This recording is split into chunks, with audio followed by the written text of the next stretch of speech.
Est-ce qu'on a vraiment besoin d'un antivirus? C'est une question qu'on est en droit de se poser. Sur le marché, on trouve un petit peu de tout, des antivirus gratuits, des antivirus payants. Alors ici dans la vidéo, je vais parler du système d'exploitation Windows, notamment Windows 11, mais la plupart des éléments que je vais évoquer dans cette vidéo vont également marcher pour Windows 10 bien sûr. Une cyberattaque, généralement, ça vient pas de nulle part. Généralement, c'est les attaquants qui vont cibler une personne, en sachant que la faille la plus importante dans un système, c'est son utilisateur. Et généralement, ce qu'un attaquant va tenter de faire, c'est de pouvoir compromettre une personne au travers d'un mail de phishing, c'est-à-dire envoyer un email malveillant qui va être construit ou peu construit dans le but de compromettre la personne, et généralement c'est dans un but financier. Alors vous allez recevoir de tout, des mails avec des URL bizarres, des pièces jointes bizarres. Globalement sur ce point, si vous êtes formé sur le sujet, vous êtes quand même très peu exposé. De plus, en tant que particulier, vous êtes moins ciblé que les entreprises, vu que sur l'aspect financier, c'est moins intéressant. Cependant, on peut quand même parler d'un sujet qui est quand même très d'actualité, les brouteurs. Ici, on va venir cibler des personnes qui ne sont pas dans les entreprises, mais bien des particuliers, pour lesquels on va essayer d'extorquer de l'argent. Et donc le but ici, c'est pas tomber dans les pièges, pas ouvrir les URL, pas ouvrir la pièce jointe, ne pas faire confiance à des personnes. On parle souvent de cas d'usurpation d'identité, pour ensuite gagner votre confiance et puis vous extorquer de l'argent. Donc globalement, sur l'aspect antivirus, l'antivirus serait uniquement utile sur la catégorie pièce jointe, vu que les URL sont ici plutôt relatifs aux services de messagerie, qui peut venir filtrer les emails, et donc là c'est effectivement l'humain derrière qui doit faire attention à ce qu'il fait sur internet. Donc là on parlait d'aspect phishing, mais on peut parler aussi de téléchargement de logiciels. Admettons que je souhaite installer un logiciel, on va prendre l'exemple de Greenshot. Ici, si je recherche le logiciel de capture d'écran Greenshot sur internet, forcément dans un premier temps, je vais tomber sur le site officiel, getgreenshot.org. Et après, si je descends un petit peu, j'aurai d'autres sources. Donc là, on a greenshot.fr par exemple, clubic.com, GitHub, etc., etc. Et effectivement, plus on descend, plus on s'éloigne de la source qui est officielle pour faire le téléchargement du logiciel. Donc on a à la fois cet aspect-là sur faire attention aux sources qu'on utilise pour télécharger un logiciel, donc là ça passe par le moteur de recherche, mais attention également aux personnes qui vous partagent un lien dans le but de télécharger le logiciel. Bon, mieux vaut aller sur Google, chercher le logiciel, le télécharger depuis la source officielle, plutôt que passer par un lien qu'un tiers vous aurait fourni.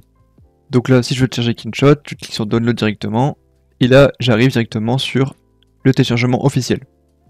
Ce qui peut être intéressant aussi, mais qui est quand même un peu plus rare, c'est d'éviter de brancher des clés USB qui proviennent de sources inconnues. Vous trouvez une clé USB par terre, bien sûr, vous n'allez pas la brancher sur votre ordinateur, c'est un comportement à risque, on ne sait pas ce qu'il y a sur la clé USB, et ça peut même être un piège. Donc là-dessus, on retrouve l'aspect comportemental, juste le fait que l'humain ne branche pas la clé USB sur l'ordinateur. Alors, une technique qui est relativement chiante à mettre en place et chiante un petit peu au quotidien pour certaines personnes, selon l'usage, mais qui est quand même très efficace, c'est de séparer le compte utilisateur du compte administrateur. Je m'explique. On va tout d'abord aller dans le panneau de configuration, donc on va cliquer sur la barre de recherche.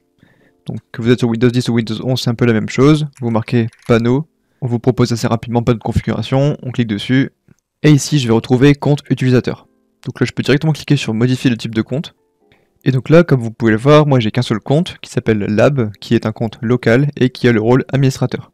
C'est-à-dire que j'ai tous les droits sur mon PC, chaque action qui demande des droits plus élevés, je vais pouvoir les autoriser. Et ça, c'est pas forcément une bonne chose parce qu'un attaquant, il peut faire une action en arrière-plan sans pour autant vous demander votre consentement. Et donc par exemple, quand vous touchez un paramètre, quand vous exécutez une commande avec des privilèges élevés, ou quand vous installez une application, des droits administrateurs vous sont demandés pour approuver l'action. Et donc ça c'est une sécurité qu'on peut mettre en place. Donc là j'ai mon compte Lab administrateur. Je peux venir ajouter un autre utilisateur directement. Ajouter un compte. Là je mets je ne dispose pas des informations de connexion de cette personne. Et donc là je mets ajouter un utilisateur sans compte Microsoft. Donc là je lui mets un nom et un mot de passe. Je réponds à des questions secrètes. Une fois que c'est fait, je fais le suivant. Et donc là le compte est ajouté.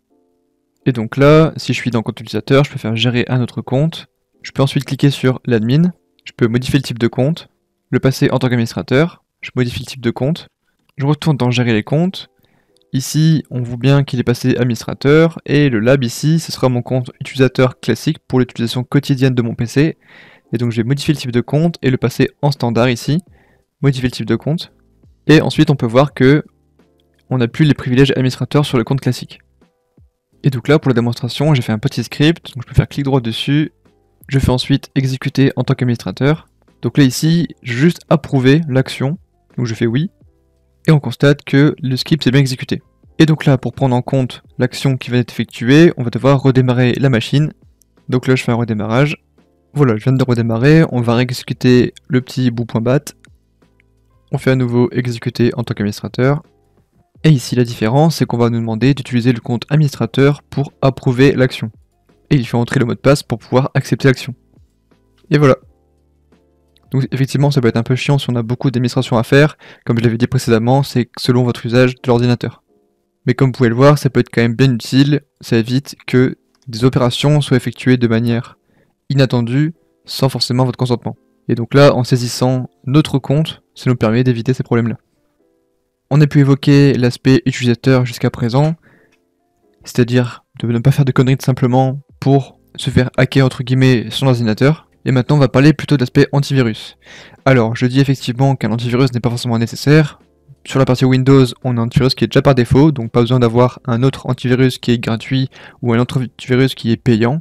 Windows Defender fait déjà bien le taf. Alors, à ce sujet, du coup, on va évoquer la partie mise à jour de l'ordinateur. Donc on va cliquer sur le bouton Windows, se rendre dans les paramètres, et ensuite vous retrouvez Windows Update. Et donc là ici on va trouver tout l'aspect mise à jour, donc qui sont faites automatiquement par Windows.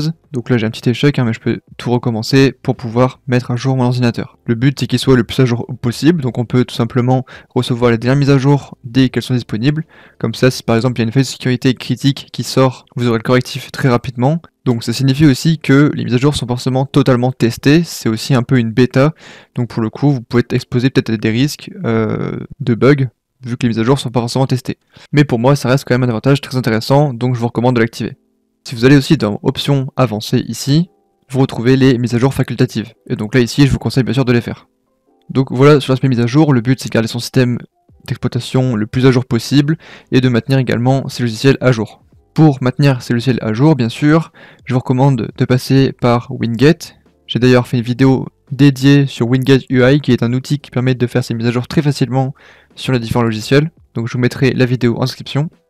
Et donc là, on va rentrer un peu plus dans le détail sur l'aspect Windows Defender. Donc vous retrouvez le petit bouclier bleu qui se situe en bas à droite de votre écran. Globalement, les paramètres vont être très similaires sur la partie Windows 11 et la partie Windows 10. Donc là on retrouve un accueil qui présente les différentes fonctionnalités de Defender. On peut se rendre dans protection contre les virus et menaces. Sur l'aspect menaces actuelles, on va aller dans options d'analyse, et donc on peut voir effectivement que des scans périodiques peuvent être effectués de la part de l'antivirus. Et donc là je peux lancer analyse complète pour vérifier tous les fichiers et les programmes en cours d'exécution sur votre disque dur. Bon, c'est beaucoup plus long que rapide, mais on peut effectivement avoir une analyse qui est beaucoup plus complète. Et donc là sur cette page on va retrouver la protection principale de l'antivirus qui est les paramètres de protection contre les virus et menaces. On peut aller gérer ces paramètres. Comme on peut le voir, la plupart des paramètres sont déjà activés. Donc protection en temps réel, protection de lecteur développement, protection dans le cloud, envoi automatique dans l'échantillon. Donc ça permet d'aller un petit peu plus loin logiquement. Protection contre les falsifications. Et après on retrouve d'autres éléments. Donc dispositif d'accès contrôlé au dossier. Ici on peut protéger des dossiers ou des fichiers sur son appareil pour éviter toute modification. L'aspect également exclusion, pour éviter d'analyser des éléments qui sont été exclus. C'est plutôt quelque chose qu'on va éviter de faire. Si c'est détecté par l'antivirus, c'est pas pour rien. Donc ici, si on revient dans protection contre les virus et menaces, on a protection contre les ransomware. Donc là, on peut configurer OneDrive pour qu'on récupère nos fichiers facilement, qui sont stockés dans le cloud, pour en cas d'attaque par ransomware, c'est-à-dire de chiffrement des données que vous avez sur l'ordinateur, ça va permettre de les avoir toujours sur le cloud et d'éviter qu'ils soient chiffrés. On retrouve ensuite protection du compte. Globalement, cet aspect-là n'est pas forcément utile. Pare-feu et protection, ici, on va retrouver tout ce qui est réseau privé, tout ce qui est notion de pare-feu. Donc ici, globalement, tout est déjà principalement activé, donc on n'a pas d'action supplémentaire à faire. Ensuite, contrôle des applications et du navigateur. Ici, on peut activer une protection qui n'est pas forcément activée par défaut, qui est basée sur la réputation. Et donc là, en accédant aux paramètres de cette fonctionnalité, on retrouve différentes protections supplémentaires qu'on peut venir activer, notamment les protections anti-hameçonnage, et donc ces éléments-là, on peut venir les activer. Et ensuite, si on le souhaite, on a d'autres éléments, les relatifs à la sécurité de l'appareil. Donc ici, ça ne protégera pas forcément des virus, mais si par exemple vous chiffrez vos données avec BitLocker, ça évitera en cas de vol d'accéder à vos données sur votre appareil. Donc voilà, globalement on a fait le tour des fonctionnalités de Windows Defender, pas mal de choses sont activées par défaut, donc là-dessus c'est plutôt pas mal, et on a déjà une bonne protection de base. Et pour ceux qui souhaitent aller plus loin, Microsoft met à disposition un outil, Microsoft Security Compliance Toolkit, qui répertorie une bonne centaine de recommandations de sécurité à suivre pour être bien sécurisé sous Windows. Donc pour les gens les plus techniques, je vous invite à aller consulter ce petit lien que je vous mettrai en description. Voilà, j'espère en tout cas que la vidéo vous aura plu. Merci d'être resté jusqu'à la fin de la vidéo. N'hésitez pas à vous abonner à la chaîne si ce n'est pas déjà fait. Et moi je vous dis ciao ciao pour de prochaines vidéos. Salut!